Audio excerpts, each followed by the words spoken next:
Good evening, council members. My name is Mike Mohill.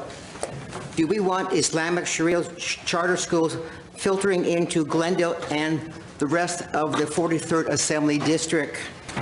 Candidate Laura Freeman wants to pull the wool over the eyes of the voters of the 43rd Assembly District by claiming that there is no connection between the Turkish charter schools run under the name of Magnolia Science Academies and her biggest supporter, the California Charter School Association.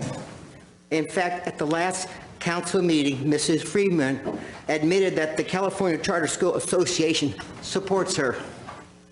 Mrs. Freeman should know that the very organization that she says is supporting her, the California Charter School Association, was started by Caprice Young, a former charter school advocate and former board member of the Los Angeles Unified School Board.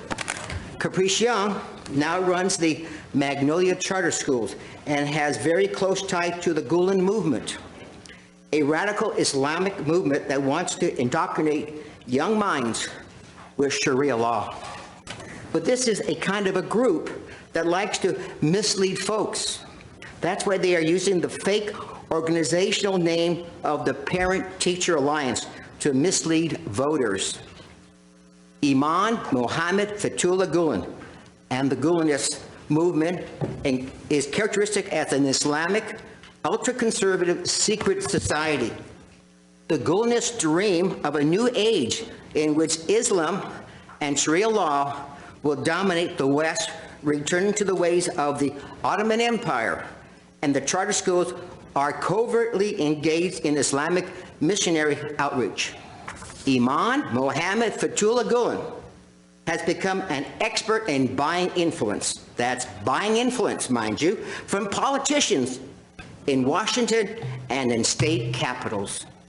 So far, over $1.5 million has been spent in campaign mailers, print ads, TV commercials to buy charter schools to elect their favorite candidate, Laura Freeman, as your next assemblyman.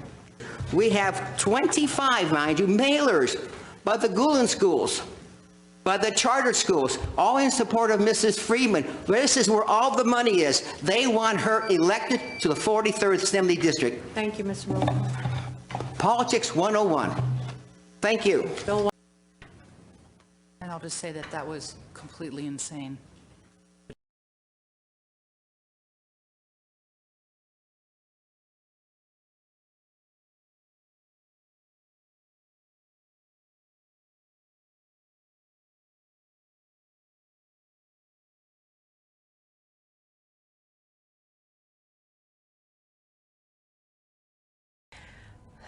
Well, I decided to run for the school board in Los Angeles.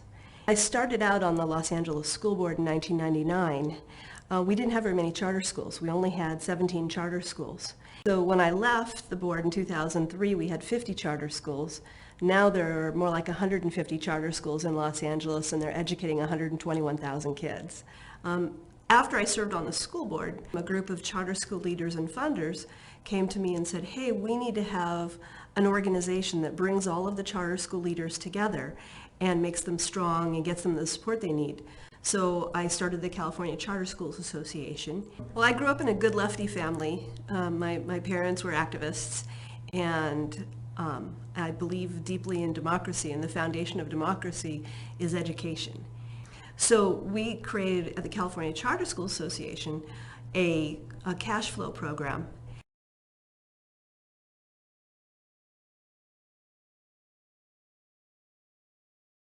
I think you would know, Magnolia is not my favorite charter. Magnolia as an entity, it has not proved me wrong, and in fact it's affirmed my conviction of something is not right.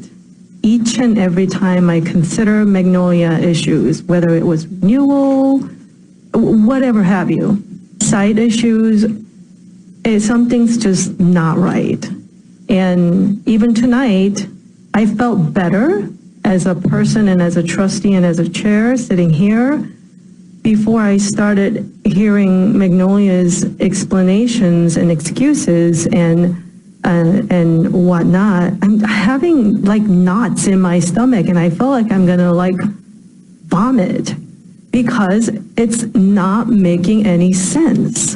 So, you may be able to talk to some of the board members who are new, but I've been here from Magnolia's inception and day one. And so it never made sense, and it's not making sense today. Magnolia was under an audit from the Los Angeles Unified School Board Office of Inspector General, looking into how Magnolia handled their finances. How do you get that money? So we have strong financials that are well documented. We have cash in the bank. That We meaning Magnolia Santa Clara or Magnolia CMO? Magnolia CMO. So Magnolia CMO is going to foot the bill and build a facility for Magnolia Santa Clara? That's correct. And then Is this a donation, or is No, this a loan, it'll or be- is this a, yeah. what is So- it? But we'll use a regular debt financing for the construction of the building. Is it in writing? And we Okay. can give you examples of how we've done this throughout the state. I don't want examples.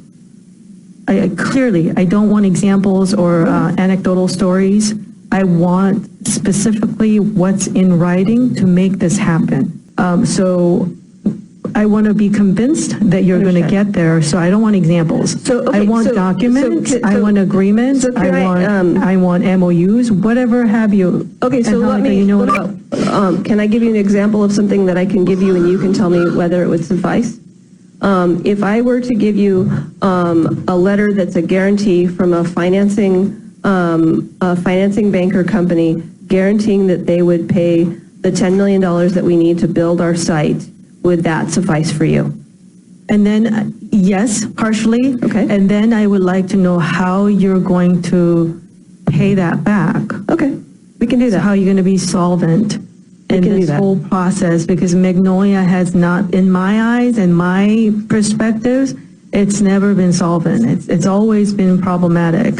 And talk about anecdotal stories, things that I hear in the community, and I do hear, I get stopped Right. by parents, and I get stopped by ex-parents and saying, thank you so much for voting against Magnolia. Here's what happened to me.